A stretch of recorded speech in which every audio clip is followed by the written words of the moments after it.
الأردوة بتبدأ في الفضاء، وتحديدا أثناء هجوم مركبة فضائية على مركبة فضائية أخرى عشان تاخد منها شيء اسمه الأومنيتريكس. ومن الواضح من كلام زعيم المركبة المهاجمة واللي اسمه فيلجاكس إن هو مش مستعد يسيب الأومنيتريكس دي وهياخدها عافية ذوق. نسيب بقى احنا المركبتين دول يفشخوا في بعض ونروح على كوكب الأرض، وتحديدا في الفصل ومع طالب اسمه بن تينيسون، واللي بيكون مش مركز في الحصة نهائيا وقاعد عمال يلعب بالورق ويرميه على مدرسته عشان ده يبقى آخر يوم دراسي أساسا، وهو مستنيه يعدي فارغ الصبر يلا يولعوا المدرسة كلها بحالها. لحتى بالصحاب لما جلس المدرسة بيضرب ويقوم جاي ماشي، وفي السكة بيلاقي عيلين بيبلطجوا على واد غلبان كده وعايزين ان هو يطلع بالفلوس اللي معاه. طالما مدرسة يا ابو الصحاب في امريكا اعرف ان لازم يكون في متنمرين يعني عادي، ولكن ابو الصحاب بين البطل المغوار بتاعنا بكل شجاعة بيتصدى ليهم يقول لهم ان هم يسيبوا الواد الغلبان ده في حاله يا اما هيفشخهم. ولكن المتنمرين دول ابو الصحاب بياخدوه يعلقوه من لباسه حرفيا جنب الواد ده، وبياخدوا فلوسه هو كمان في السكة. لازم تعملي فيها بطل يعني. والله بيفكرين في فيلم زكي شان لما كان بيتضرب وبيتاخد منه هدومه كل يوم في صلاة الفجر اساسا، فيوم جمع صاحبه فروحوا هم الاثنين باللباس، مش اللباس دمبلدور، واحد تاني ابيض. هو لباس دمبلدور كان ابيض بس ده واحد تاني اللي بيتلبس، التاني كان بيموت. المهم بالصحاب جد بن بيجي له علشان ياخده معاه المخيم الصيفي مع بنت عمه اللي اسمها جوين، واللي بيكون بن مش طايقها ولا هي طايقاه اساسا. بيروحوا بعد كده الغابه بيقعدوا عشان يتغدوا، فجدهم بيطلع لهم بطبق دود كده حلو كده بيقول لهم ان هم ياكلوه عشان كله بروتين. ده غير ان كيس الدود دلوقتي بعمل 60 جنيه، فحتى الدود احنا مش لاقيينه، بس يعني هو بص بروتين والصحاب ويملى كرش ايه. وجدهم بيكمل لو مش عاجبكم الدود والله في لسان معزه في الفريزر لو عايزين اطلع اعمله لكم يعني. هو جد بن كان بيقول كده على اساس ان لسان المعزه دي حاجه وحشه يعني، ما عرفوش ان احنا في مصر بنعمل لسان البقره او كمان مش لاقيين اساسا. انتوا عارفين سعر حوالي كام دلوقتي؟ المهم نسيبنا بقى من المعزه ونطلع للفضاء الخارجي للهجوم بتاع فيلجاكس اللي بيقدر يدمر السفينه اللي عليها الاومنيتريكس بالكامل. ولكن على اخر لحظه السفينه ترمي الاومنيتريكس على كوكب الارض في مكان عشوائي، وطبعا كلنا عارفين فين المكان ده. بن وجوين بيكونوا مش طايقين بعض وجدهم بيحاول ان هو يوافق ما بينهم، ولكن بن بيتخنق من جوين وبيقوم يتمشى في الغابه في نفس الوقت ابو الصحاب اللي الاومنيتريكس وقعت فيه قدام بن. وفي الاول هو فكرها نيزك يعني، ولكن ابو الصحاب الاومنيتريكس بقى نازله في الفضاء كده فجاه بتقوم جايه ايه، لا بقى معلش بقى تغيير اتجاهات مؤاخذه من الحاج، فتقوم جايه لفه والنازله على دماغ بن. فبن ساعتها بيبعد، وبعد الاصطدام اللي بيحصل يروح يشوف هو ايه يا جدعان في ايه، فبيلاقي ساعتها ابو الصحاب النيزك ده اللي عامل شبه الكوره بيتفتح وبيطلع منه ساعه، ولما بن بيقرب منها بتنط على ايده، فالواد بيتفجع صراحه وبيحاول ان هو يشيلها بشتى الطرق، ولكنها بتبقى لازقه في ايده مش راضيه انها تتشال. فساعتها بيبدا ان هو يستكشف بقى حبتين في الساعه لحد ما بيلاقي صوره شخصيه ظهرت عليها، واول لما بيدوس على الساعه بيتحول لشخصيه هيت بلاست، واللي قدرته ان هو ناري حرفيا. انت اظن شايف هو عامل ازاي يعني. بس بن طبعا بيتفجع من شكله وبيفكر نفسه ان هو بيتحرق ولا حاجه، ولكنه بيستوعب انا سليمه رجاله كله زي الفل، ويبدا بقى يجرب القوه بتاعته على الشجر بتاع الغابه. وما ادراك بقى بالصحاب واحد قوته نار بيجربها على شجر في غابه. ده ذكاء بن يعني. انت قدام بقى بالصحاب في الملخصات ده متخيل كميه الذكاء اللي بن تينيسون ده فيها. طبعا انا مش محتاج اقول لك ان الغابه كلها بتتحرق، وجد بن وجوين بيجروا عشان يحاول بن اللي كان بيتنشى في الغابه اساسا. واول لما جوين بتشوف هيد بلاست بتقعد تصوت وبتديله بطفايه الحريق في دماغه، ولكن هيد بلاست بيفهمها ان هو بن وبيحكي لها اللي حصل له، والجد ساعتها بيوصل هو كمان وبيقعدوا يتفاهموا كده وسط ما الغابه اساسا بتتحرق حواليهم يعني. ما تسالنيش ازاي يعني مش بيتخنقوا من الدخان، بس عدي الموضوع. المهم جد بن واللي اسمه ماكس، فاحنا هنقول له الجد ماكس، هنقول له ماكس او جد يعني مش مهم يعني. المهم ان هو بيقول له اكتر حاجه متخلفه في الكون، بيقول له ان هو يعمل حريق في الحريق علشان النار تاكل بعضها وتهدى. ما تسالنيش ازاي مش عارف. المهم ان النار بالصحاب بتطفي يعني، قصد الموقف يعمل حاجه. بنشوف بعد كده فيلجاكس واللي بيكون اتصف فشخ بسبب المعركه وتقريبا نص جسمه اتشال، وبعد كل ده اساسا الجنود بتوعه ملوش الاومنيتريكس. فيلجاكس بيؤمر اتباعه ان هم ينزلوا على كوكب الارض ويجيبوا الاومنيتريكس منه باي ثمن. اثناء ما هيت بلاست وجوين وماكس قاعدين بيتناقشوا عن اللي حصل ده، وبيكونوا مش عارفين هيت بلاست ده هيرجع بن امتى اساسا، ومفكرين انه هيفضل هيت بلاست كده للابد يعني. ولكن شحن الاومنيتريكس بيخلص وبيرجع بن من تاني كلب ذليل عويل حقير بيضع بس. المهم مكسب الصحاب بيروح بعد كده المكان وقوع الاومنيتريكس عشان يعرف معلومات عنها. اثناء ما جندي من جنود فيلجاكس وصل الارض وتحديدا عند موقع نزول الاومنيتريكس، واثناء ابو الصحاب ضمن الاومنيتريكس اساسا لحد لما تحول تاني، بس المره دي الوحش اسمه وايلد مات، وبيروح للمكان اللي فيه ماكس. ولكن في السكه كده ابو الصحاب جندي بتاع فيلجاكس بيرصده وبيحاول ان هو يقتله، ولكن وايلد مات ابو الصحاب بيستخبى وبيقدر ان هو يغدر بالجندي ويقتله. ولكن شحن الاومنيتريكس بيخلص في دخلة جندي تاني واللي بيبقى بيفحص بن، ولكن على اخر لحظه جوين تيجي وبتنقذه بتنقذه بانها بتضرب الروبوت على دماغ امه بالمجرفه. بيتجمع بعد كده بن مع ماكس واللي كان رايه ان الاومنيتريكس دي قويه فشخ ولازم ان هم يدربوا بن بسرعه عشان يستخدموها في الخير. طب ما تستخدموها في اي حاجه تانية، انتخابات مثلا، اي حاجه. المهم الصحافه في ساعتها بيجي نداء استغاثه، فبن بيتحول لشخصيه دايموند هيد وبيروح بعد كده يحارب الروبوتات واللي عماله تفشخ في الناس وبيبدا معركه معاهم وبيستخدم قوه دايموند هيد واللي هي تشكيله كريستالات والقتال بيها. يعني هو حرفيا دايموند يعني حاجه، يعني انت بص بيدينا بس حته من جسمك نبيعها كده والله والدنيا تبقى زي الفل يعني. المهم بالصحاب بعد ضرب كتير صيقه يعني دايموند هيد بيخلي الروبوت يضربه بالليزر، فالليزر بينعكس في الالماس اللي هو مكون منه وبيدمر بيه الروبوت. راح قمه في الضحك صراحه. تاني يوم بالصحاب بنت ان بيتحول لشخصيه اكس ال ار 8 ودي اكتر شخصيه انا بحبها اساسا واللي قوته هي السرعه الخارقه. فبيقعد بقى يلعب بقى فاهم ويجرب الشخصيات بقى بتاعت بن. وبعد لما شحن اومنيتريكس بيخلص بيركب عربيه جده او الناقله بتاعت جده مع جوين وهو بيتحرك من الغابه بعد لما بيعلق المتنمرين اللي لبسهم بشخصيه اكس ال ار 8 زي ما علقوه. هنالك بيت بيحترق ويسرى جواه ولكن هيد بلاست بينقذهم والحمد لله. ولكن المشكله ان الحريق كان مجرد تشتيت بس لان في ابو الصحاب حراميه سرقوا محل مجوهرات وبيهربوا. فهيد بلاست بيروح وراهم عشان يهزمهم على السريع كده ولكن المشكله ان شحن الاومنيتريكس بيخلص وبيرجع طفل قدامهم من تاني وهي شكله كيلوت قوي يعني لولا ان الشرطه اتدخلت واخدت المجرمين. وحط في دماغك حاجه كده بن في كل المواقف اللي المفروض يستخدم فيها فضائيين هيحصل له حاجه من اتنين، يا اما مش هيجيله فضائي اللي هو عايزه اساسا يا اما شحن الاومنيتريكس هيخلص. ما معروفه يعني الاومنيتريكس انا فرهدت ناو فاهم، بتيجي قدام المجرم وانا فرهدت ناو والله. بنشوف بعد كده عالم بيولوجي مهووس بالكائنات الحيه اسمه انيمو واللي بيجي له صاحب الشقه اللي هو فيها وبيطالبه بالايجار اللي ما دفعهوش بقاله 6 شهور. يلا يا علم يا خدوا الفلوس اللي عليكم. ولكن انا بيقول له ان كل الفلوس بتروح للابحاث العلميه واتفضل اطلع بره شقتي بعد اذنك. ولكن صاحب الشقه بيرفض وبيقول له ان هو هيطرده يا اما يدفع بالاخضر. الاخضر ده قصده الدولار. فساعتها انيمو بيقول له عايز يا اسطى بالاخضر، عايز بالاخضر من عينيا. وبيقوم جايب ضفدع اخضر ومشغل عليه جهازه اللي بيخلي الجينات تتطور اسرع وتعمل طفرات في الضفدع، فالضفدع بيبقى عملاق وبياكل صاحب الشقه. عايز اخضر خد يا معلم اخضر. المهم بيقعد بقى الضفدع بعد كده يقعد يمضغ شويه كده بعد كده يتف لان الضفدع ما عندوش سنان تقريبا. المهم الصحاب انيمو بعد كده بيقول ان هو فاضل له حاجات بسيطه بس مش لاقيها عشان مشروع يكتمل. ومره واحده اعلان بيشتغل ان تم افتتاح سوبر ماركت فيه كل حاجه حرفيا يعني اللي هو انت عايز خد اتفضل يا معلم احنا جبنا لك الحاجه لحد عندك. فانيمو كده بالصحاب ايه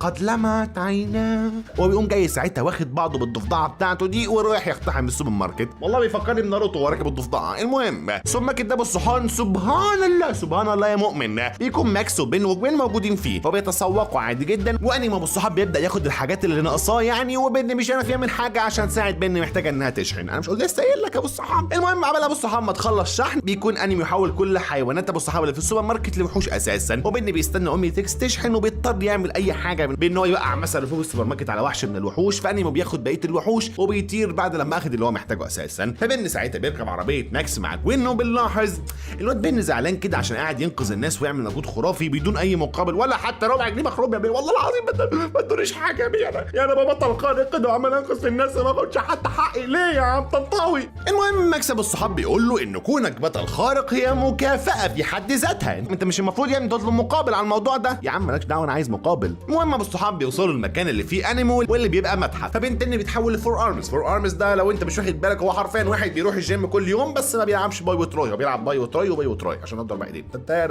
المهم يعني فور ارمز بيواجه ماموث عملاق اثناء ما ماكس وجوين بيروحوا ورا انيمو اللي بيهرب منهم ولكنهم بيلاقوا على ظهر ديناصور. فبيقولوا له على وضعك يا كبير اعتبر ان احنا مش موجودين اساسا. السلام عليكم يا عم الحاج ديناصور مين احنا بتوع الكلام ده. وللاسف الصحاب بيهرب ولكن الحمد لله بيخطف جوين معاه. يلا في داهيه. فور ارمز بعد كده بيروح وراه لكن الحمد لله مش بيقدر ينقذ جوين. يلا في داهيه عشان اساسا يعني الشحن بتاع الاومنيتريكس انا بيخلص تاني او عاشر يعني. انا قلت لك الاومنيتريكس كل موقف مهم انا فصلت يا رجاله هاتوا لي باور بانك هنا فاهم. المهم مكسب الصحاب بيركب بين العربيه وبيروحوا ينقذوا جوين واللي بتبقى متعلقه على خازوق اساسا وهتقع. فمني بيتحول لشخصيه ستينكي فلاي واللي هو عباره تقريبا عن دبانه لو انت مش واخد بالك يعني. وللاسف بينقذ جوين ويروح بعد كده عشان يفشخ انيمو واللي بيكون رايح ياخد جايزه كده بالغصب عن اختراع.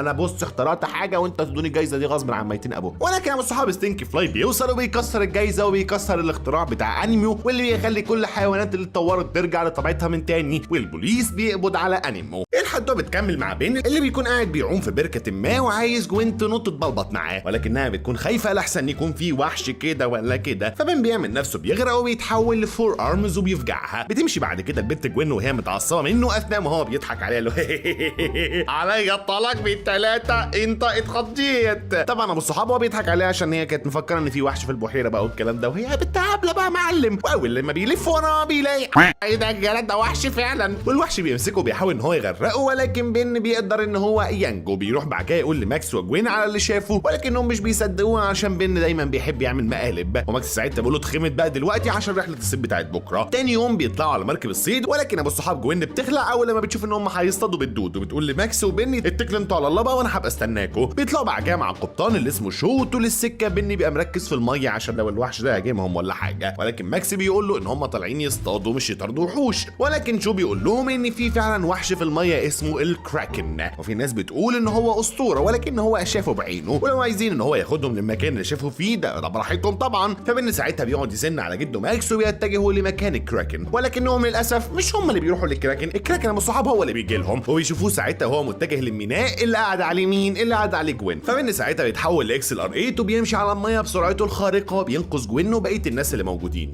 وبيلاقي بعد كده ان الكراكن بيهجم على سفينه عشان ياخد صندوق معين منها، فبيروح يعمل اعصار في الميه وبيخوف بيه الكراكن وبيخليه يهرب. من الليل بقى ماكس بيقول لبن ان هو يبعد عن شو لان هو شكله لبش كده، ويخلي بقى المختصين يتعاملوا مع الكراكن، ولكن بن كالعاده ابن 60 في 70 وبيعاند وبيقول ان هو اللي هيهزم الكراكن، وبيستنى ماكس وجوين يناموا وبيهرب على مركب شو وبينزل معاه يغطسوا عشان يدوروا على الكراكن. شو بعد كده بيسيب بن في الميه وبيطلع على المركب، ولكن ابو الصحاب بيجوا شويه بلطجيه ملثمين بيضربوا شو علشان عايزين يعرفوا منه معلومات عن الكراكن، وبنعرف ان الناس دي نفس الناس اللي بن انقذهم لما الكراكن كان عايز ياخد صندوق معين منهم، ما تفهمش بقى الصندوق ده يا ترى فيه ايه. المهم بن بعد كده بيطلع من الميه وبيحاول ان هو يتحول، ولكن اومنيتريكس بتبقى معلش يا باشا انا فصلانه دلوقتي تعبانه يا معلم، وفصله شحن خالص. في نفس الوقت ده البلطجيه اخدوا شو على المركب بتاعتهم ومشوا بيه بعد لما دمروا المركب بتاعت شو، ولكن الحمد لله بن بيتحول لستينكي فلاي وبيروح وراهم. المهم بعد شويه قتال بيهم بعد كده رموا شو في الميه وهربوا، فبيضطر ان هو يسيبهم يهربوا وينقذ هو شو. بياخدوا بعد كده عند ماكس وجوين وبيحكي لهم اللي حصل، ان هو لما كان تحت الميه شاف بيوض او بيوض اللي هو بيض جمع بيوض يعني، او بالبلدي كده اولاد الكراكن، وان تقريبا الكراكن قاعد عمال يهاجم الناس عشان البلطجي من 60 في 70 واللي اسمه جونا كان بيسرق بيضها، بيض الكراكن يعني، عشان الكراكن دي انثى، ما هو اكيد مش ذكر وهيبيض يعني، فتح مخك معايا. المهم ابو الصحاب هو الراجل ده اساسا مختص في سيره الحيوانات النادره وبيعها في مزادات عالميه، فبنه ماكس وجوين بيروحوا للمخبأ بتاع جونا، وبن بيتحول لوحش اسمه ريب جوز وقوته شبه السمكه كده او قرش في نفسه. المهم ان هو بيهاجم جونا في نفس الوقت اللي كراكن هجم على المخبأ علشان ينقذ اطفاله. بعد ضرب كتير ابو الصحاب ريب جوز بيقدر ان هو يرجع بيض الكراكن ليه وبينقذ جونا قبل ما الكراكن ياكله بلحظات، وبيسلمه للبوليس، والكراكن بيكون في سلام مع بيضاته،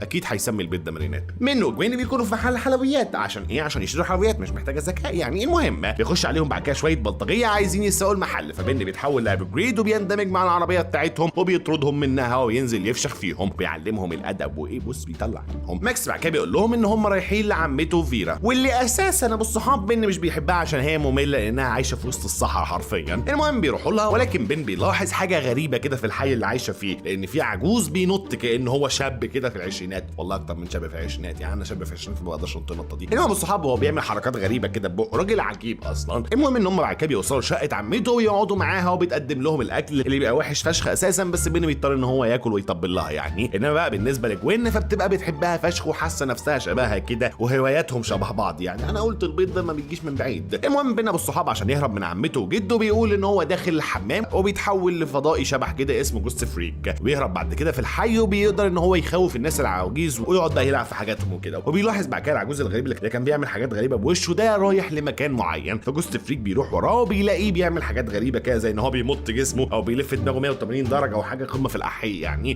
بعد كده راح لمكب زباله معين وزقه وبان تحتيه في مخبأ سري، وقبل ما العجوز ده يخش المخبأ السري شحن الاومنيتريكس بيخلص وبن بيرجع شكله من تاني، فالعجوز بيشوفه وبيجري وراه عشان يعمل منه كفته محمره، ولكن بن بيركب عربيه جولف وبيهرب. اثناء ما العجوز بيجري وراه وبيمط دراعه تحس ان هو قلب لوفي فجاه كده وبيسحب بن بعربيه الجولف، ولكن في اخر لحظه رشاش الميه بتاع الجنينه بيشتغل، واول لما الميه بتيجي على العجوز بياخد ديله في اسنانه وبيطلع يجري. انما بقى بالنسبه لبن فبيروح لماكس وجوين وبيقول لهم على اللي حصل، فبياخدوا بعضهم وبيروحوا يفتشوا في بيت العجوز، ولكنهم والصحاب مش بيلاقوا اي حاجه. فساعتها ماكس وجوين وبن بيرجعوا لبيت فيرا من تاني، وماكس وبيقول لهم ان هم يناموا ويشوفوا الموضوع ده بكره. بالليل بقى بناخد بالنا ان في كائن غريب كانه طفيلي كده بيتسلل في اوضه فيرا وهي نايمه وبيسيطر عليها. تاني يوم بتسلم على بن وجوين وتسالهم عن ماكس وبيقولوا لها مكانه وبتروح عشان تدور عليه. جوين وبن بيروحوا للمكان اللي بن شاف فيه العجوز بيروح، ولكن في السكه عواجيز الحي بيبداوا ان هم يهجموا عليهم وبيكونوا عايزين ان هم يقلعوهم مؤخراتهم.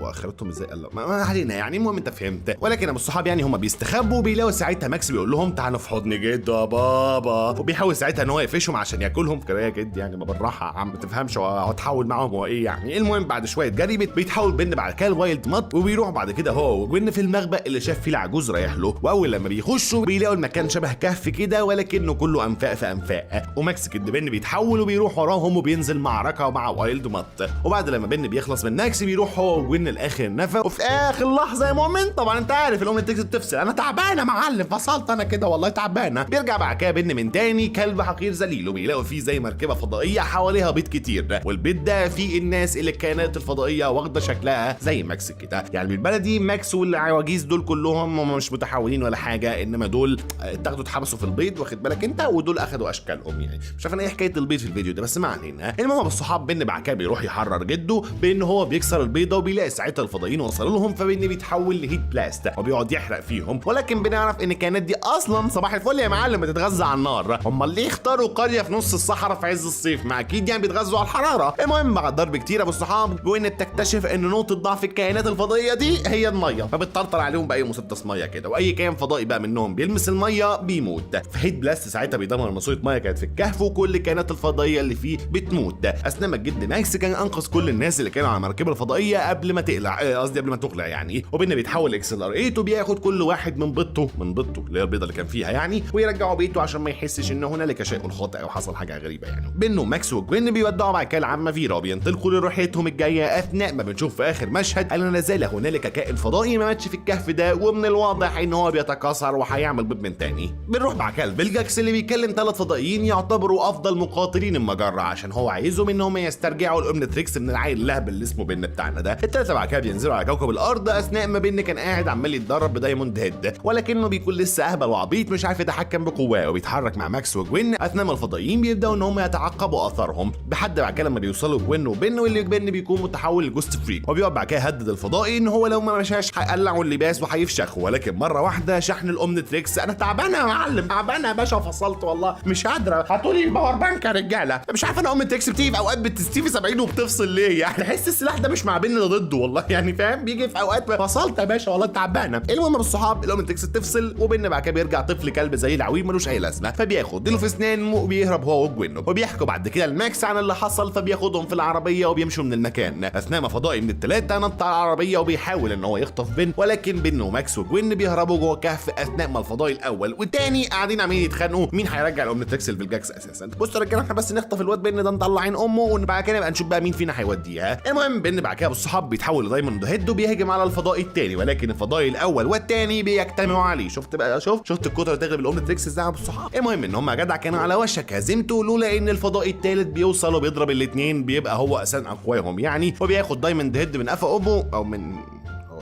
عندوش قفا هو كله ما علينا يعني. المهم ان هو بياخده وبيمشي. دايموند هيد بعد كده بيحاول ان هو يقاوم الفضائي الثالث ده، ولكن ابو الصحاب بيكون قوي فشخ ومش بيحاول ان هو يأذي بن اصلا، وبيقول ساعتها البن ان هو مستهتر وغبي ومتخلف وحقير وذليل وعويل وابن كلب. لا هو ما قالش كل ده بس انا مخنوق من بن يعني. المهم يعني ان هو بيقول له ان هو غبي وابن كلب وحيوان يعني وكده، وان هو معاه اقوى سلاح في المجره، سلاح يقدر بيه ان هو يفصل ما بين الخير وبين الشر، وانت مش عارف تستخدمه يا ابن الكزمه. فدايموند هيد ساعتها بيوقف ضرب ثواني كده ويساله ساعتها مؤاخذه بس ابو الصحاب معلش انا عندي سؤال صغير يعني، هو انت يا اسطى طيب ولا شرير ولا حكايه امك ايه يعني؟ فالفضائي الثالث ابو الصحاب بيقول له ان هو في صفه، لان هو لو مش في صفه كان زمان بن ميت اصلا يعني، ولكن مهمه الفضائي هي استرجاع الامنتريكس وهو هيرجعها حتى لو بجسم بن. دايموند هيد بعد كده بيهجم عليه، ولكن الفضائي بيشيل القناع وبنعرف ايه ده توأمك ده كابتن ده دايموند هيد بردك والله يعني، هو يعني زي ما تقول كده هو من نفس الفصيله. المهم ان في الوقت ده الامنتريكس تعبانه كابتن تعبانه والله العظيم، هاتولي باور بانك يا رجاله، وبتفصل شحنه. وبن ساعتها بيرجع طريقته من تاني طفل كلب ذليل عويل ابن 60 في 70. والفضائي التالت ساعتها بيشيله، او اللي هو دايموند هيد الفضائي التالت ده بيشيله وبيستعد علشان يطير بيه، ولكن بيلاقي الفضائي الاول والتاني داخلين عليه وماسكين البتاع اللي بيطير بيها، وجوين وماكس هيقتلوهم لو دايموند هيد اللي هو الفضائي التالت ده ما سلمهمش بن. ولكن دايموند هيد بيكون مش مهتم بحاجه غير الاومنيتريكس، فبيخبي بن جوه بيته وبيطلع يحارب الفضائيين عشان ياخد البتاع اللي بيطير بيها دي. ولكن طبعا بن مش هيسيب ماكس وجوين، فبيتحول ساعتها لجري ماتر وبيخش في الفضائي الاول وبيدمره، وبيخش بعد كده في الثاني وبيدمره بردك. فدايموند هيد بيقتنع ان بن يستحق الاومنيتريكس. والله يا عظيم يا ابني كدب ده حيوان اهبل اساسا. المهم يعني هو اقتنع بالموضوع ده لان هو اختار جري ماتر في الوقت ده وما اختارش اي وحش عشان يحارب بيه وخلاص. وده اذا كان دليل على شيء فهو دليل على ذكاء بن. امال يا معلم ذكاء بن.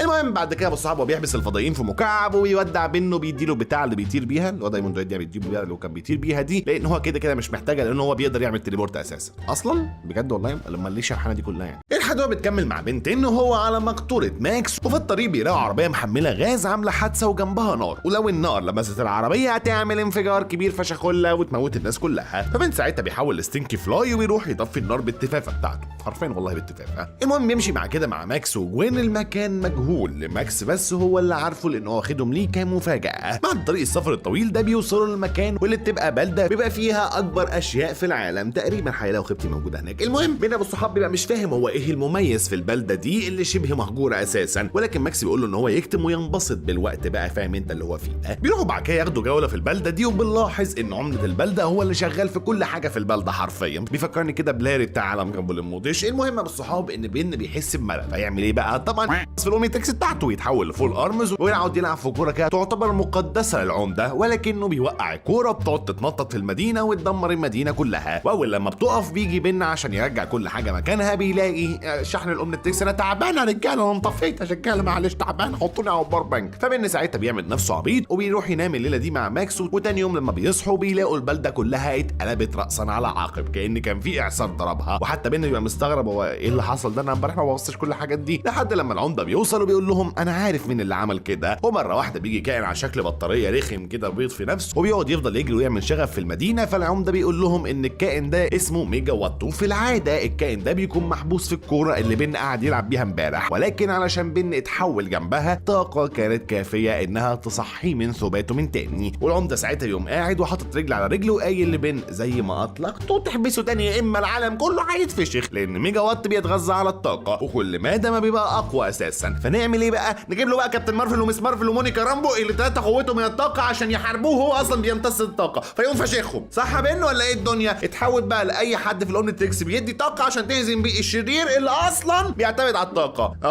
يا مارفل معلش بس الذكريات بس بتاعت فيلم ذا مارفلز مأثرة عليا. ونرجع تاني، بن بيتحول لابجريد وبيقوم جاي هاجم على ميجا وات، وبعد ضرب كتير ما بينهم، لا هو اكشلي ما كانش ضرب كتير ما بينهم يعني، هو كان بس ميجا وات هو اللي عمال يهزق في بن يعني. المهم بعد شويه تهزيق لبن ابجريد بيرمي عليه غطا بلاعه، ولكن عشان من الحديد فميجا وات ساعتها بيتقسم نصين وبيبقى اتنين في نفس الوقت. ودلوقتي شحن الاومنيتريكس انا تعبان يا رجاله انا انطفيت واتطفت. فساعتها ماكس وجوين بيجوا بعربيه شايلين فيها اكبر ترمومتر وبيوقعوه على نسختين ميجا وات، فميجا وات بيتحبس تحت الارض. انا بس عندي سؤال بسيط، العيال وهي صغيره لما بيجوا يوصلوا من الحراره بيحطوا الترمومتر في اكبر ترمومتر ده اتحط في مؤخره مين لا مؤاخذه يعني عشان بس ابقى فاهم انا بقى عندي التساؤل ده يعني، بس ما علينا يعني. المهم الصحاب ان ميجا وات بيتحكم بخطوط التليفونات وبيخرج منها مئات النسخ من الميجا واتات التانيين، وبيبداوا بقى ان هم يدمروا البلده كلها، وبيتجهوا لاكبر سد بينتج الطاقه الكهرومائيه عشان عايزين يدمروه ويبقوا اقوى بكتير ويقدروا بقى ان هم يدمروا بقيه الدول. فمن ساعتها بيتحول هيت بلاست وبيروح يحاربهم. بعد شويه ضرب هيت بلاست بيقدر ان هم يخليهم يروحوا وراه لفخ وعامله، وبيقوم ساعتها حابسهم جوه اكبر حوض سمك في العالم، واللي برضه واخدينه منين؟ من البلده اللي فيها اكبر كل حاجه في العالم. انا مستني ادور على اكبر لبوسه. المهم بيساعدوا بعد كده العمده في تصليح البلده وكل حاجه بتبقى تمام والحمد لله.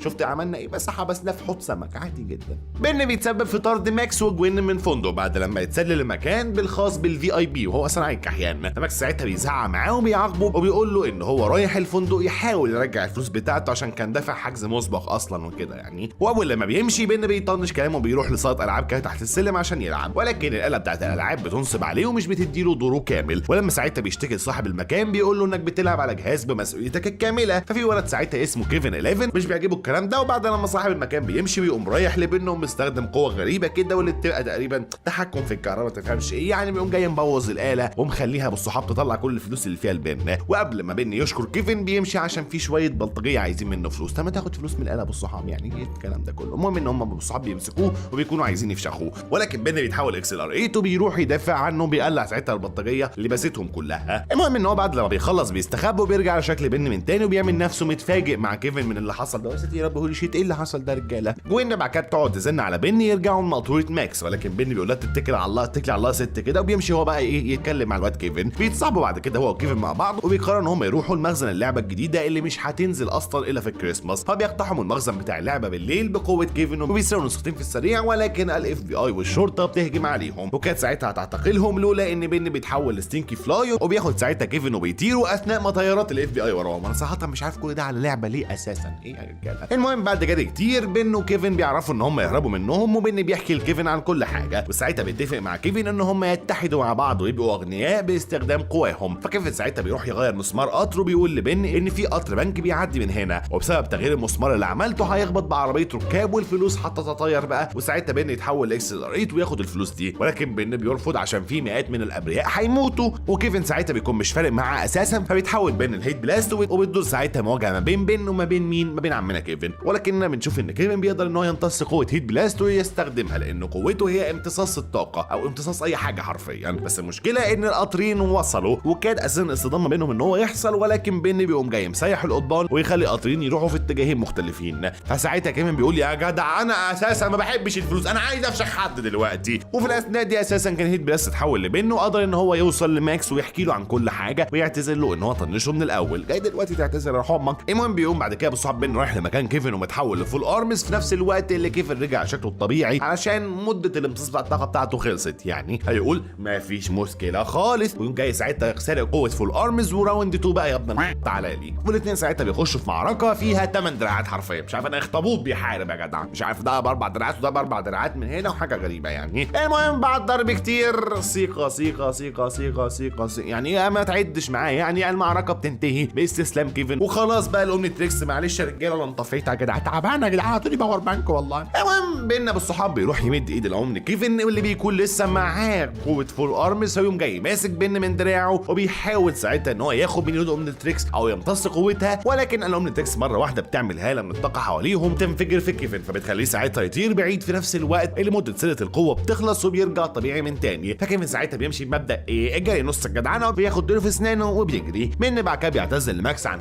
وبيكملوا ساعتها رحلتهم مع بعض، وخد من بن كبيره قدام يعني كده كده هو عيل.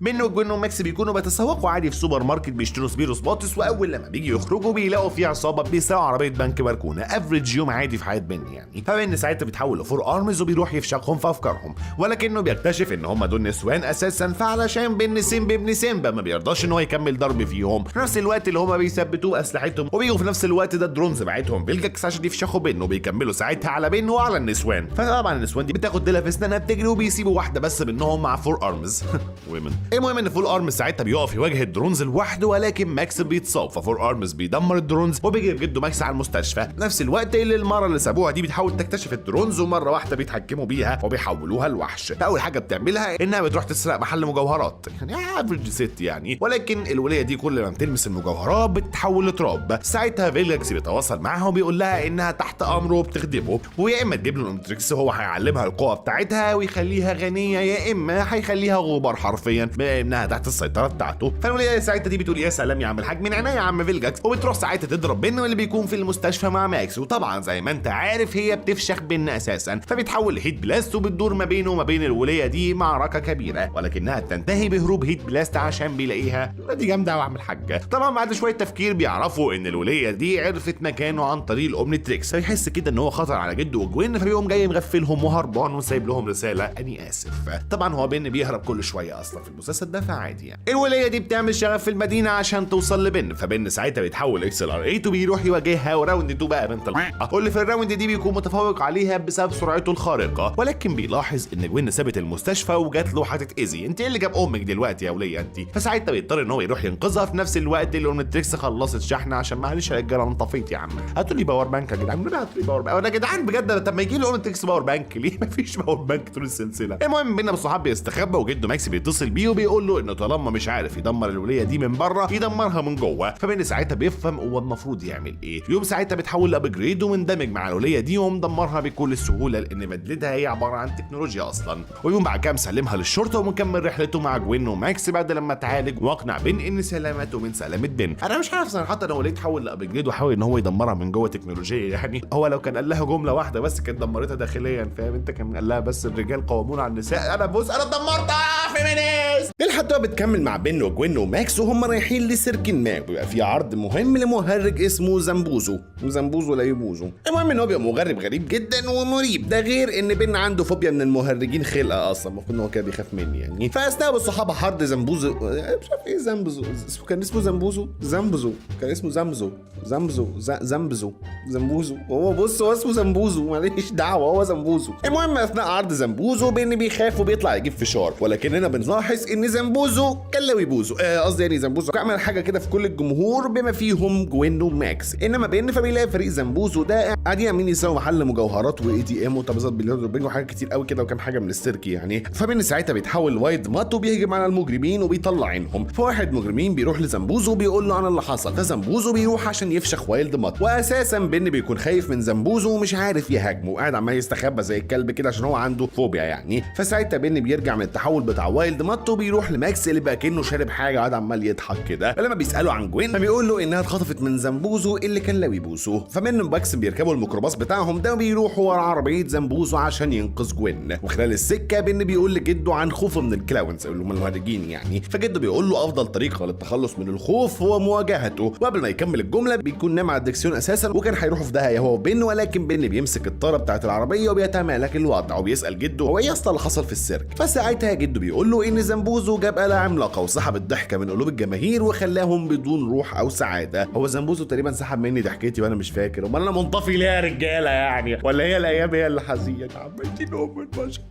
المهم بينا بالصحاب بيقوم متحول لابجريد ومندمج مع عائله رامي كور بيسبول وراح يواجه فريق زنبوزو، وفضل بقى عليهم لحد لما بيتخلصوا بنجاح يعني. وقبل ما يخش المقر زنبوزو شحن الاومني تريكس، معلش يا رجاله انا انطفيت يا شباب، طفيت انا تعبانه هاتوا لي باور بانك. بيخش بعد كده بالصحاب يتمشى في مخبأ زنبوزو، ولكن زنبوزو اللاوي بوزو بيبدا ان هو يخوفه ويدخله في متاهات كده. وبعد مشهد طويل بيفكرني بمشهد ميستيريو سبايدر مان لما كان بيدخله في اوهام يعني، تقريبا هو مقتبس من المشهد ده الله اعلم. المهم ان بن بيفتكر نصيحه ماكس انك علشان تتغلب على مخاوفك لازم انك تخوف مخاوفك، حاجه كده عامله شبه ويز جريت باور كامز جريت ريسبونسبيلتي. فساعتها بن بيقوم متحول لجوست فريك، ومش عايز اقول لك زنبوزو كان مرعوب ازاي اللي هو يا جدعان ده جن. فجوه جوست فريك بينزل ضرب فيه وكل شويه يديله بنيه ويختفي لحد لما زنبوزو تقريبا ما بقاش لعبوزو ده بقى مبلل بوكسره. المهم الصحاب ان هو بعد كده يقوم جاي مفرقع من الخوف، وبن بيكسر الاله بتاعته وبيرجع الناس كلها الضحكه بتاعتهم من تاني ما عدا انا بس يعني. وجوست فريك بيقوم جاي متحول لبنه مرجع جوين لماكس، وبيبقى اخيرا تغلب على فوبيا المهرجين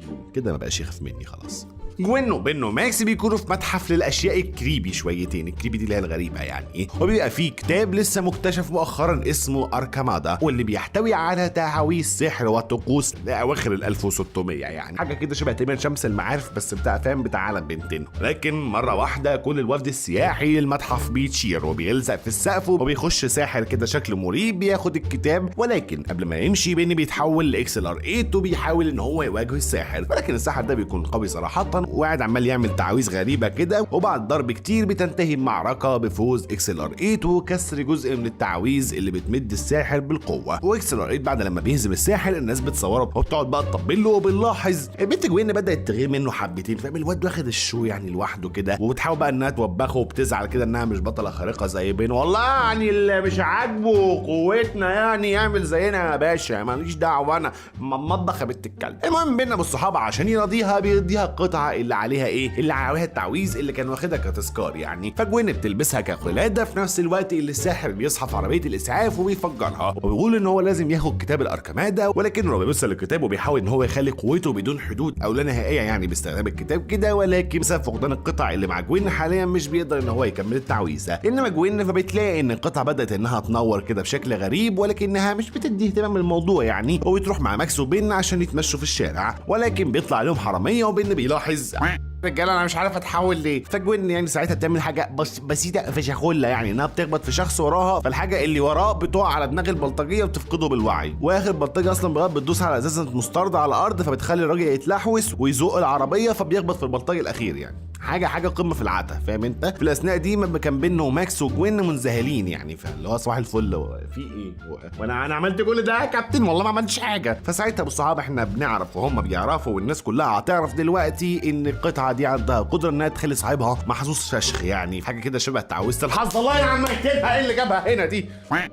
المهم بالصحاب اللي حوالين جوين بيبداوا ان هم يشكروا لها، قصدي يشكروها على اللي هي عملته ده، وجوين بتبدا انها تحس بالفخر كده، فاهم انت؟ فبتقرر انها تحتفظ بيها وتبقى بطله خارقه محظوظه. يا امك عايزه 10 دقايق بس اتصل بناتاشا في التليفون، انا اتصل بيها بتعويذه الحظ بتمرينة الحظ دي، فهتقول لي بحبك يا حدوته ولا وانا كمان ناتاشا ونخلص يعني، فاهم الدنيا ماشيه يا بنت الكلب يا جوين. المهم بالصحاب بقى في شويه ناس هتقع من العماره، فبين بيتحول لوايلد مات علشان ينقذهم، ولكن جوين بتلبس لبسها التنكري وبتروح تهبل في الناس فبيتم انقاذهم عادي جدا، فاهم انت؟ محظوظه يا بيه. المهم بالصحاب بتطلع في مقابله على التلفزيون، فالساحر بيشوفها وبيشوف في رقبتها القلاده، فبيقرر ان هو يجيبها بطريقته. بين وجوين بيبداوا ان هم يتخانقوا على مين يستحق يبقى البطل الخارق، وزي ما تقول كده بالبلدي بين بيبقى غيران من جوين انها اخذت الاضواء منه يعني، ولكنهم مش بيلحقوا ان هم يتخانقوا علشان الساحر بيحبس ناس في متحف علشان يجبر بين وجوين ان هم يروحوا له، وفعلا بيروحوا له زي الكلاب البلدي، وبيبقى في زي تنافس كده ما بينهم على مين بقى اللي هينقذ الناس اسرع من التاني، وده اللي بيخلي بعد لما الرهاين يخرجوا الساحر بيستفرد بيهم، وبيكتف ساعتها جوين وبيحاول ياخد منها القلاده، ولكن جوين بقوه الحظ الله يحرقها، انا ما بحبش الجمله دي، ما بحبش الحظ، انا ما بحبش الحظ، انا مارينات جابت لي خلخله في دماغي، فاهم؟ ما تكلمنيش عن الحظ. المهم يعني هي البت بتبدا انها تهرب بالحبشتكنات، فاهم انت كده؟ فاهم؟ بالدهلكه يعني. المهم الساحر بالصحاب بيفضل وراها، ووراهم مين؟ ماكس وبين، فبيفضلوا كده لحد ما بيوصلوا للمخبأ السري في بقى المقابر بتاعه الصحراء يعني، ولكن الساحر بيقوم جاي رابط جوين واخد منها القلاده اخيرا يعني، وبيتكل ساعتها على الله. بين بعد كده وماكس بيلاقوا جوين وهي مش عارفه هو الساحر راح فين يا رجاله، ولكنهم بيلاقوه ماسك كتاب اركمادا وبيبدا في عمل تعويذه هتمحي المدينه كلها وهتخلي قواه غير محدوده، ولكن بين بيتحول لفول ارمز وبيهجم على الساحر، ولكن الساحر بيبقى اقوى منه، بيخلي التماثيل تصحى وتهجم على فول ارمز، وبيكمل ساعتها في تعويذته، ولكن جوين وماكس بيقعدوا ان هم يرموا عليه طوب لحد لما طوبه بتيجي في المعطوبه هيت شوت في دماغ الراجل والساحر بيغمى عليه. انما بقى بالنسبه لفول ارمز فبعد ما بيخلص على التماثيل بيروح ساعتها للساحر بياخد منه كل القلائد وبيحطه في قبر، فاهم؟ مش هيعرف يخرج منه اساسا، وجوين تبقى قدامها يا اما تاخد القلائد وتبقى بطله خارقه او تدمرهم وتتقي شر حليم اذا تتقي شرهم يعني. فطبعا عشان ده كرتون والشر لازم يخسر والخير لازم يفوز، فجوين بتطلع منهم الهجوم، قصدي بتدمرهم بكل نجاح والحمد لله. جوين وبين بيوفوا ملاهي مائيه، وعلشان يلعبوا لعبه معينه لازم طول معين، ولان بين اوزع اصلا في نفسه مش بيرضوا ان هم يدخلوه، فبيقول والله العظيم لو اوريكم. فساعتها بين بيكون هو عايز يتحول لريب جوز، ولكنه بيتحول لجري ماتر اللي هو حرفيا قد يعني ازازه سبيروس بيتس كده، او ممكن اصغر منها حبتين يعني، هو حرفيا حجم فار يعني، بس المهم ان هو بيقدر ان هو يتسلل وينزل في الزحليقه مع جوين، ولكنه بقى في شخص مهووس بالفضائيين بيقوم قافش جري ماتر وهاتك فكيك. جوين ساعتها مش بتلحقه علشان بيركب عربيته بيروح على بيته، واللي بيكون كله اوتوماتيكي ومتطور كده، بيقوم جاي حاطط جري ماتر في برطمان ومصوره وباعت الصوره لشخص غامض، وبيقول له ساعتها الشخص الغامض ده ان هو هيبعت له مندوب يشوف الكلام ده حقيقي ولا لا، لان المنظمه مش بتدخل الا ما بتتاكد ان الكلام بجد. ولما الراجل المجنون اللي اسمه هاول ده بيمشي جري ماتر بيستفز قطته فبتنط على البرطمان وبتحرره، ولكنه بيقعد يجري من القط والمكانس الكهربائيه فانذار الطوارئ بيشتغل، وبعد شويه مطارده من بتوع توم وجيري كده هاول بيقدر ان هو يقفشه من جديد يعني. انا مش عارف صراحه يعني هي الاومنيتريكس بتيجي في الاوقات دي وتفضل شغاله عادي، انما فاهم اول لما بيجي الشرير قدامنا نهزمه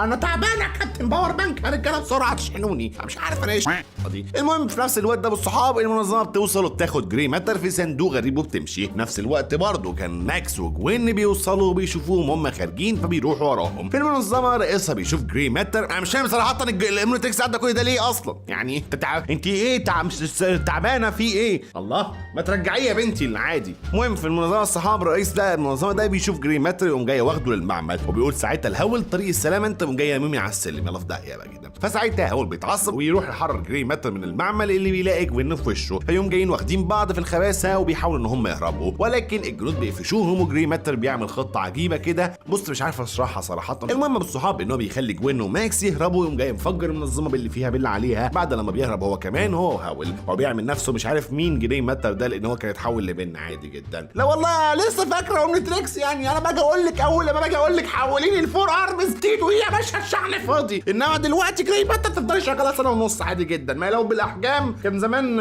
يلا. المهم بالصحاب هاول بعد كده بيقول يلا يا عمايتين الفضائيين مش هبعث عنهم تاني انا زهقت اصلا، وبن وجوين وماكس بيركبوا المخطوره بتاعتهم ولا الميكروباص بتاعهم ده ولا مش عارف محملينه 7 راكب. المهم بيكملوا بعد كده رحلتهم وبكده هيبقى فاضل جزء واحد والموسم الاول يخلص بنجاح. وده كان ملخص النهارده، وما تنساش ان لسه في حلقات تانيه جايه كتير ومواسم تانيه جايه كتير. رغبت ان احنا نكمل قولي في كومنت وبالمره اعمل سبسكرايب لايك كومنت شير عشان يوصلك كل جديد. بس كده يا الصحاب كان معاكم حدوته وتوته توته خلصت الحدوته.